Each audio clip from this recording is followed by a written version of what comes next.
नंदुरबारमध्ये आदिवासी युवकाची हत्या, आरोपींवर कठोर कारवाईची मागणी।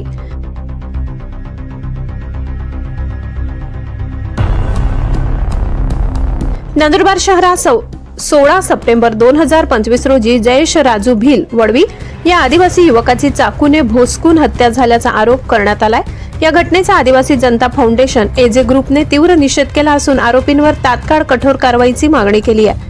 आज आपला समाजसेवक सारखा मित्र जय बाबा हा नंदुरबार रहिवासी असल्यामुळे तिथं आपल्या सगळ्या कार्यकर्त्यांना, आदिवासी पोरांना तिकडे काही अडचण राहू तो आपल्याला पाठिंबा देत राहे। अहोरात्री पाठी केव्हाही फोन केला, आपल्या सुख दुःखाला हजर राहायचा तो प्रत्येक ठिकाणी। आज त्याचा घात झालेला आहे।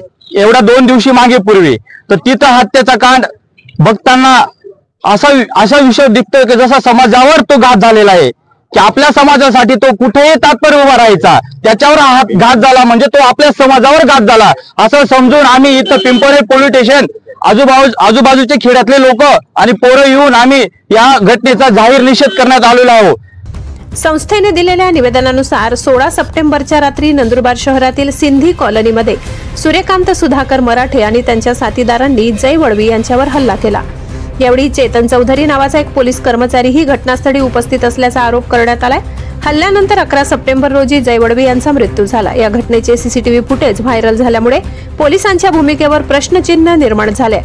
संघटनेने या प्रकरणाची सखोल चौकशी करण्यासाठी विशेष तपास पथक एसआयटी स्थापन करण्याची मागणी केली आहे। जय आदिवासी।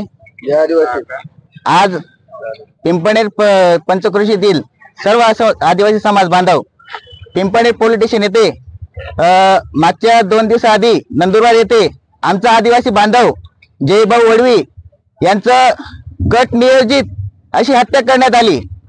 ही हत्या म्हणजे पूर्ण आदिवासी समाजाला चटका लावून गेलेली आहे। तरी सर्व समाज बांधव हा रस्त्यावरती उतरलेला आहे। ही हत्या म्हणजे आमच्या काळजाचा ठोका चुकवणारी आहे।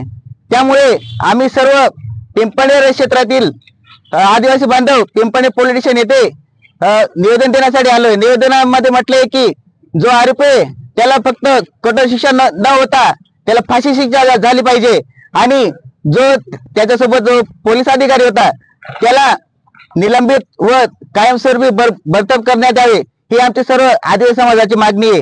ही हत्याचा जाहीर निषेध करण्यासाठी आम्ही पिंपणेर पोलीस स्टेशन येथे जमा झालेलो आहे। जय वडवीला न्याय मिळालाच पाहिजे। जय वडवीला न्याय मिळालाच पाहिजे। या घटनेचा जाहीर निषेध। आरोपीला फाशी। तसेच दोषींवर हत्येचा गुन्हा दाखल करून जय वडवी यांच्या कुटुंबियांना न्याय देण्याची विनंती केली आहे। तातडीने कारवाई न झाल्यास तीव्र आंदोलन करण्याचा इशाराही देण्यात आलाय। पिंपळनेर पोलीस ठाण्याचे प्रभारी किरण बर्गे यांचे मार्गदर्शनाखाली पीएसआय संसारे यांनी हे निवेदन स्वीकारले। यावेळी धुळे जिल्हा काँग्रेस अध्यक्ष प्रवीण भाऊ चौरे, गणेश गावी, चेतन चौधरी, पप्पू चौरे, विजय गांगुर्डे, मनोहर बागुल, अनिल चौधरी, अनिल सोनवणे, संदीप भोये, रंजना वडवी आणि पिंपळनेर परिसरातील शेकडो आदिवासी युवक उपस्थित होते। या घटनेच्या निषेधार्थ 24 सप्टेंबर बुधवार रोजी साक्रीसह पिंपळनेर शहर आदिवासी संघटनांनी बंदची हाक दिली आहे। ब्युरो रिपोर्ट पिंपळनेर, सहसंपादक अनिल बोराडे। एका तरुण आदिवासी मुलावर एक प्राणघातक हमला करून पूर्ण कारस्थान रचून त्या मुलाची चाकू मारून हत्या करण्यात आली आणि तो उपचारासाठी दवाखान्यात गेला असता त्या ठिकाणी त्याचा मृत्यू झाला।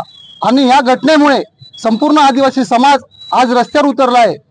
ज्यांनी कोणी हे कृत्य केलेले आहे हे निंदनीय आहे।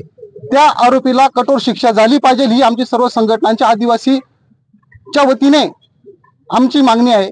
त्याला कठोरातली कठोर शिक्षा ही झाली पाहिजे जेणेकरून भविष्यामध्ये आदिवासींवर असा कोणत्याही प्रकारचा हमला होणार नाही ही आमची मागणी आहे। धन्यवाद।